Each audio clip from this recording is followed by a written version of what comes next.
yang menggunakan nama yang serupa juga untuk kita membawakan gambaran lebih dekat tentang telefilm Kayuh bersama dengan kita orang-orang kuat di sebalik telefilm ini. Okay. Kita bersama dengan Irfan dan juga Adam. Apa khabar? Alhamdulillah. Tahniah untuk penghasilan telefilm Kayuh dan juga bersama dengan penyanyinya Ijoy. Apa khabar Ijoy? Khabar baik. Alhamdulillah. Sedap. Alhamdulillah. Okey. Okay, kita boleh mulakan dengan Irfan. Bercakap tentang telefilm Kayuh ini, apa sebenarnya cerita di sebalik telefilm Kayuh? Okey. Pertama sekali terima kasih kerana menjemput kami. Okey, cerita Kayuh ni mengenai seorang bapa yang juga seorang penarik beca. Di samping hobi dia adalah melukis. And then dia konflik dia dengan anak dia dan juga persatuan beca itu sendiri. So dari situ kita besarkan lagi lah konflik dia dalam cerita ni. Bila Adam dapat skrip, apa reaksi pertama setelah meneliti skrip tersebut? Okey, macam saya sebagai seorang pelakon kan, biasanya bila kita dapat satu skrip kita akan baca sebelum kita terima apa-apa. And then saya rasa cerita ni ada something yang dia ada berlaku dalam masyarakat. So ini adalah poin untuk kita menyampaikan sesuatu kepada masyarakat pula kat luar sana. Sebab apa yang berlaku, contohnya ada konflik antara mak, anak dan bapa, adik-beradik, so, dengan orang di luar tempat kerja. So benda ni saya rasa macam terlalu dekat dengan kita. So dia sesuatu yang istimewa untuk kita sampaikan sempena Hari Bapa. Adam memegang watak apa di dalam? Saya memegang watak sebagai Khalid. Anak kepada Pak Rahman, anak first dia. Dia konflik dengan ayah dia. Dia jadikan satu punca dan menyalahkan ayah dia. So dan punca itu dibawa sampailah akhirnya dia berumah tangga, sampai dia ada anak. So baru dia sedar. Dan kenapa bapa dia macam tu, kenapa adik dia macam tu, kenapa dia macam tu. Okey. Macam berdendam atau ada rasa tak puas hati ke macam mana? Dia rasa macam ayah dia seorang penari beca, mak dia sakit. Bila mak dia sakit, dia rasa better ayah dia jaga mak dia kat rumah daripada bawa beca penat-penat kan. So anak dia pun dah kerja time tu. So anak dia rasa tak perlu lagi dah ayah bawa beca lagi dah. So, tapi nak beritahu orang tua jangan duduk rumah memang susah lah. Memang payah. Itu memang berlaku di kalangan masyarakat. Betul. Ijoy, boleh kongsikan dengan kami dari segi perjalanan penerbitan lagu tersebut, penulis lagu dan komposernya? Komposer daripada KOG Sky sendiri. Penulis lirik, tone director. Sebagai penulis lirik. Sebagai penulis lirik. Mengambil masa 3-4 hari juga untuk siapkan, sebab saya biasa bawa lagu fast. Tapi bila dapat lagu yang ballad macam ni, saya bergaduh dululah dengan komposer. Sebab? Saya buat macam ni, dia kata salah. Okey. Lepas tu dia suruh buat macam ni, saya tak boleh. Memang bergaduh dululah 2-3 hari tu. Baru jadi. Itulah cabarannya. Ya, betul. Itulah keindahan dalam penghasilan lagu tersebut. Mengapa menggunakan pekerjaan penarik beca sebagai latar bagi ceritanya? Okey, sebab saya mula saya tertarik bila saya pergi ke Melaka sendiri. Saya tengok beca dekat Melaka kebanyakannya berunsurkan tema kartun-kartun luar negara kan. Tapi tak ada pun satu yang mengangkat budaya Malaysia kat beca dari segi reka bentuk dia kan. So dari situ saya cuba create satu skrip di mana seorang pembawa beca ni ingin menaikkan lagi lah semangat kemelayuan dia dekat dalam pekerjaan dia, which is naik beca time tu. Dan sebagai seorang pelakon, banyak mana yang you boleh ad-lib? Sejauh mana sebelum director atau producer step in? Jadi sejauh mana kebebasan yang diberikan untuk bawa watak tu? Okey, kalau secara jujurnya lah, sebagai seorang pelakon, kita sebenarnya tak dibenarkan untuk ad-lib mana-mana skrip. Tak dibenarkan. Daripada guru-guru saya sendiri pun dia cakap kita tak boleh ad-lib, melainkan atas kebenaran penulis skrip, kerana kita menghormati dia dan juga tuan director untuk kita nak merasakan selesa. Jadi tapi apa yang diberi oleh Irfan, dia kata ikut kesesuaian. Okey, ikut kesesuaian, macam mana kita nak nampak benda itu lebih natural. Okey, tapi alhamdulillah sebab pemain-pemain di dalam cerita ni sendiri pun bukan calang-calang. Kita ada Nukiria, kita ada Abang Zaidi, kita ada Amirul Effendi, Abang Amang Graseka. So saya rasa diorang semua player-player yang Kalau dekat Malaysia ni, kalau bola orang kata MU lah. Betul, betul. So saya rasa kita tak JDT lah. Kalau kat Malaysia JDT kan. So orang kata dia tak banyak jalan kerja. Ya. Semua dah ada goal dia sendiri. Okey, boleh dikatakan ataupun sememangnya dikatakan pelakon-pelakon itu berada dalam liga ataupun A-list actors untuk di peringkat tempatan ini. Jadi untuk penghasilan naskah itu sudah pasti setiap watak itu perlu mengimbangi antara satu sama lain. Jadi bagaimana penerbit, pengarah dan penulis skrip mengimbangi kekuatan pemain-pemain watak itu supaya nampak seimbang dan juga membawa cerita ini. Okey, dari segi untuk seimbangkan lakonan mereka ni semua, disebabkan mereka ni semua profesional. So, diorang ni sebelum datang ke set, dia buat homework. And then bila sampai ke set, diorang tahu mana satu yang perlu direndahkan, mana perlu yang ditinggikan. Yeah. Okey. So, saya pula jenis yang suka bagi kebebasan kepada pelakon saya, tapi masih lagi berada dalam konteks skrip tersebut. So, dari situ, mereka pandai balance kan. Diorang sendiri tahu kat mana diorang perlu naikkan atau perendahkan lakonan. Mudahkan lagi. Joy, bagaimana Joy lihat lagu itu membawa satu nyawa ke dalam sebuah produksi filem? Dia datang daripada lirik lah sebenarnya kan. Lirik tu yang membuatkan lagu tu bernyawa. Ya. Dengan melodi. Saya dapat tu, saya rasa macam nak tarik diri. Sebab saya rasa susah nak bawa lagu ni. Saya memang tak reti kan. Tapi saya komposer ajar saya. So saya dapat lah. Komposernya bersama dengan kita juga. Ada. Di studio pada ini. InsyaAllah kita akan bersama dengan komposer nanti kalau ada kesempatan yang lain. Adam Shah, sebagai seorang pelakon, mungkin kalau dahulu kita melihat populariti itu adalah sebagai satu dokongan utama untuk pelakon. Tetapi sebagai seorang pelakon yang akan meneruskan perjalanan profilnya, hasil karya yang bermutu itu perlu untuk sentiasa diteliti dan juga ditangani. Jadi bagaimana awak sendiri memastikan setiap pemilihan karya itu akan membawa anda ke perkembangan karier lebih baik? Bukan hanya populariti, tetapi bakat dan juga penghasilan karya. Betul.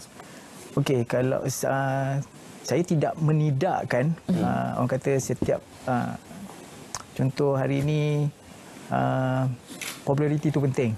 Okey, sebab end of the day dia adalah marketing. So kita perlukan ada sokongan pula daripada luar, kan? Tapi dalam masa yang sama kita masih memerlukan bakat, sebab kadang-kadang ada naskah-naskah berat, contoh yang macam Kayu, ada a few yang saya dah buat. Okey, naskah-naskah berat ni dia memerlukan seorang pelakon yang mengkaji dan kenapa, bagaimana, kan? Sebab semua benda tu penting. And then bila kita berlakon, kita perlu ada jiwa. Kita perlu ada soul. Macam dia kata dia buat lagu, dia tarik diri. Sebab saya faham apa yang dia maksudkan dengan dia tarik diri. Sebab dia nak nyanyi tu, dia punya soul belum sampai ke situ. So bila kita berlakon pun, kita kalau soul kita tak sampai ke situ, kita akan nampak dia biasa. Dia akan nampak dia biasa.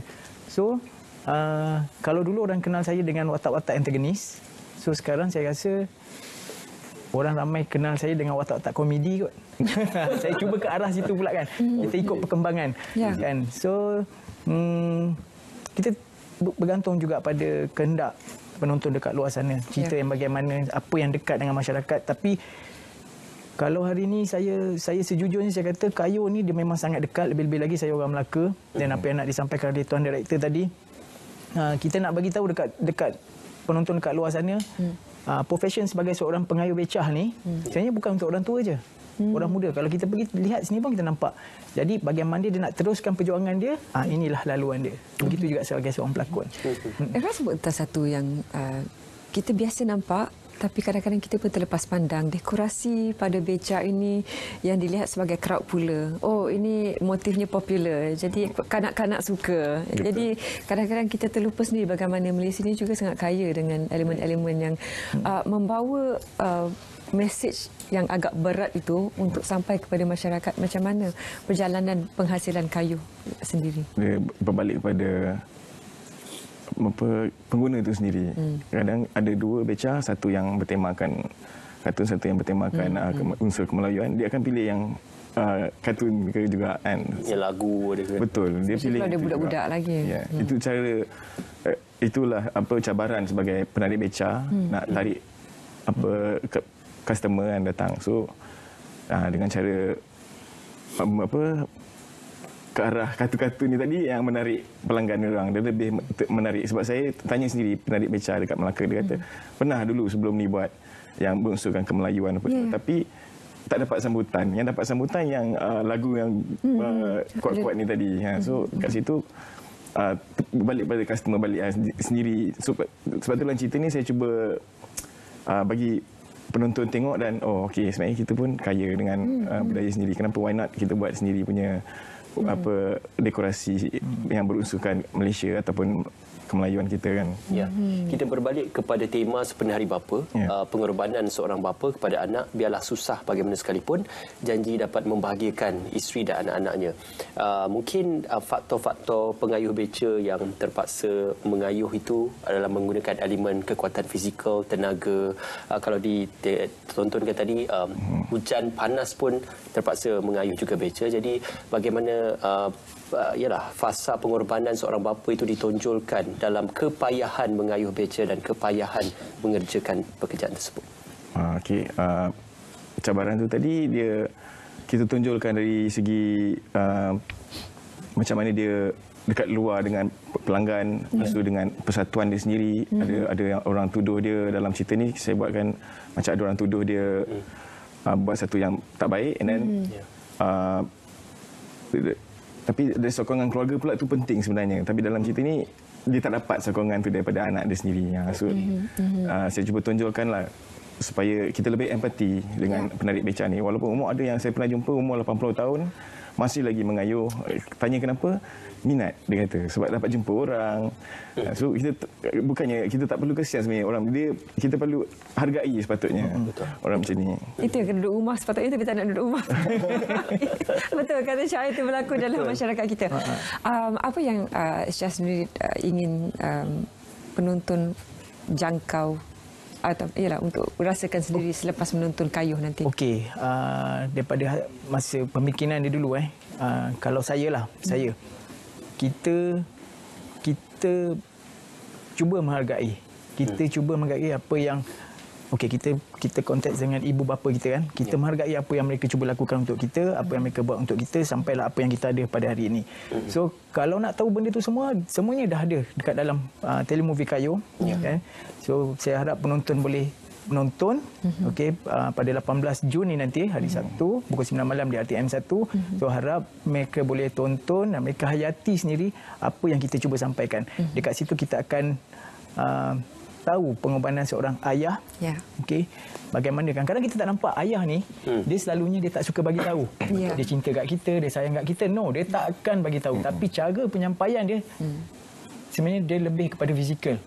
Tapi selalunya anak akan miss benda tu. Dia tak sama dengan ibu. Ibu dia akan cakap sayang anak, I love you ni. Ayah tak akan, tapi kasih sayang dia sebenarnya melebihi daripada segala-galanya. Kejayaan seorang anak itu adalah hasil daripada titik peluh seorang ayah juga. Betul. Ijoy, mungkin selepas ini perkembangan kerjaya anda bukan hanya sebagai seorang penyanyi bagi lagu tema ataupun lagu tema untuk telefilm, apakah antara perancangan untuk kerjaya anda dalam kerjaya nyanyian ini? InsyaAllah sebelum ni saya dah ada 3 single. 3 atau 2 saya lupa lah. Sebab buat sebelum PKP dengan lepas PKP saya tak ingat lah. Yang itu pun kita pun masukkan dalam stesen radio RTM sajalah. Belum push keluar lagi. Mungkin next time ada lagi lagu yang akan keluar. Itu juga nak tanya, Serik buat balada tak? Boleh buat balada lagi lepas ni? Saya beranikan diri. Saya akan cuba lagi. Nak baiki apa kelemahan yang ada lah. Itu kali pertama dan insyaAllah akan ada. InsyaAllah. Kita nak saksikan sedikit sedutan untuk telefilm Kayuh bersama dengan kita sebelum kita menutup bersama dengan tetamu kita. Jom kita saksikan. Assalamualaikum Saya Aman Grasika. Saya Hanis Kamal Bakat. Saya Adam Syam. Saya Amirul Effendi. Saya Nokiran. Saya Azhara Ahmad. Saya Riz William. Jangan lupa saksikan Saya bersama teman-teman yang lain dalam Drama Istimewa panggung khas RTM Penuh Hari Bapa. Jangan lupa saksikan telemovie Bertajuk Kayu. di RTM, teman Setia Anda. Lupa sana. Aku kaya. Okey, telefilm Kayuh bersama Hari Bapa. Adam, ada pengalaman mengayuh beca? Sebab tengah-tengah syuting ada.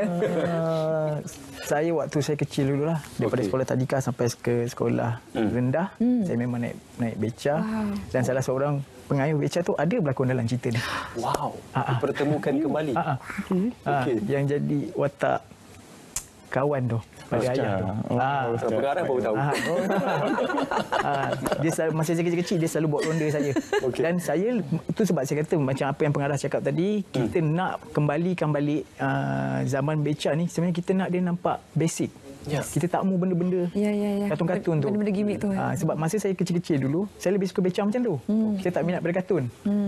Dan dekat situ lagi kita akan rasa lebih menghargai pada pengayuh beca. Alright. Baik. Okey. Tarikh sekarang 18 Jun.